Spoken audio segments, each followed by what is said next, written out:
Hello, everyone, and welcome to another episode of Fiscal Fridays. Idahoans paid about $3 billion in income taxes statewide last year. This is hard to believe when we're talking about a state that is known for small government and conservative values.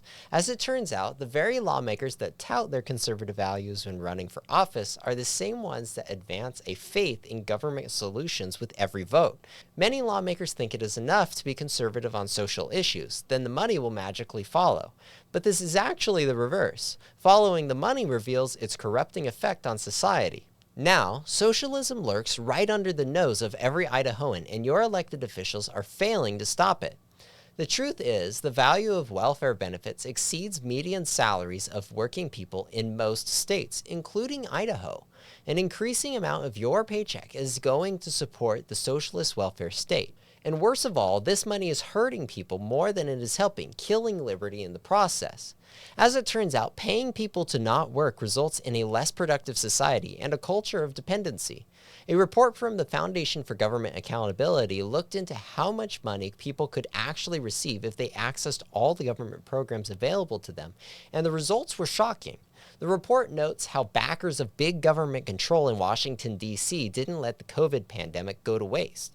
Policymakers expanded the welfare state through new subsidies, welfare payments, tax credits designed to disincentivize work.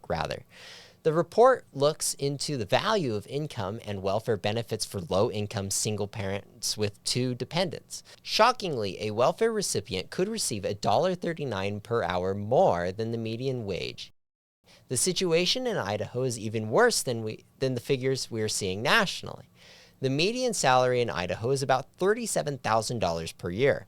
However, someone on welfare could receive an equivalent of $4.11 per hour more simply by sitting at home. This equates to a welfare-generated annual salary of $45,600 per year. This disincentivizes work and fosters dependency on government programs to survive, but this is the goal of a socialist state. The most unjust part of the socialist scheme is the theft of private property and earned wealth from working families. Idahoans are paying an increasingly handsome portion of their paycheck to the government to sustain welfare programs. Idahoans paid a total of nearly $6.5 billion in state taxes on their purchases, their paychecks, and their businesses in 2022. In addition to these record revenues, Idaho is drawing in a record $5.6 billion in federal funding to support its numerous programs. Looking at original appropriations alone, fiscal year 2024 saw 40 cents of every dollar go to support the Idaho Department of Health and Welfare, which is essentially the state's Bureau of Socialism. This eclipsed spending on education, transportation, and public safety. It is difficult to estimate how much of this funding goes directly to welfare programs. However, leftist organizations like the Urban Institute provided estimates that show that Idaho spent about $2,000 per capita on public welfare programs as recently as the 2021 fiscal year. That's about $3.8 billion in total. Those on government welfare programs are benefiting a great deal from subsidized services as well. To provide a couple of examples, about 1 in 4 Idahoans are enrolled in Medicaid at the beginning of the year. During the budget setting process for the 2024 fiscal year, the Idaho Department of Health and Welfare planned to spend $8,299 per person to subsidize able-bodied, working-aged adults on the program. Data from the Kaiser Family Foundation shows that this is more than the average premium of any other plan in the West. Food stamps are a hot commodity as well. Just under 125,000 Idahoans are on food stamps. The most recent USDA reports show Idaho received about $143 million in food stamp benefits since the start of the federal fiscal year. This is already a 10% increase over where spending was this time last year. On average, food stamps could support approximately half of the monthly grocery costs for a moderate price meal plan. Ultimately, as welfare programs continue to grow, the costs to maintain them are becoming increasingly burdensome for those in the workforce. It is important to be mindful of the fact that social welfare is more than just spending money. It harms the culture of the state.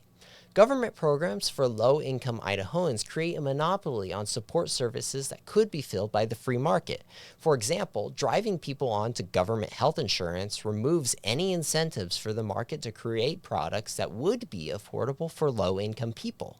In the end, beneficiaries receive sluggish and inefficient services at a cost to the taxpayer that is far above what the market is currently providing privately. Expanding government programs and dependency also steals the Idaho identity. The Gem State is known as home to a people that is as rugged as the terrain and embodies the free and independent spirit that the nation was founded on. We take care of our neighbors and don't believe in handouts, at least nowadays, not in the public political spotlight. Politicians masquerading as conservatives around election season continue to pass budgets that guzzle federal dollars and increase dependency. Imagine if Idahoans got to keep more of the $6.5 billion they paid in taxes last year. Think of how you would be able to better provide for your family if you didn't have to support the socialist state. This could be a better food, a bigger house, better insurance. All of these are things that the government is taking from you to give to someone else. On the other side of the coin, you see the person receiving these government handouts. The programs actively disincentivize work by design, putting you in a tough position.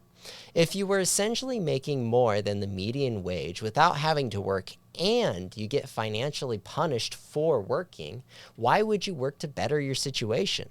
The system makes these people dependent and has lost sight of its original purpose as a temporary assistance, means-tested collection of programs. In sum, Idaho politicians need to be reminded that the government is not the solution to the financial hardship these people face. The generosity of these programs are hurting hardworking families while entrapping those who are on the system. This is financially unsustainable and allows socialism to fester right here in the Gem State. Let's make Idaho an example for how to change course and prevent the destruction of liberty in America. IFF's mission is to make Idaho a laboratory of liberty by exposing, defeating, and replacing the state's socialist public policies. Though we are 15 years old, we are still growing our reach to every Idahoan. Please help us in our mission by liking, subscribing to, and sharing IFF content. It helps our work make an impact statewide. For more content like this, please visit idahofreedom.org.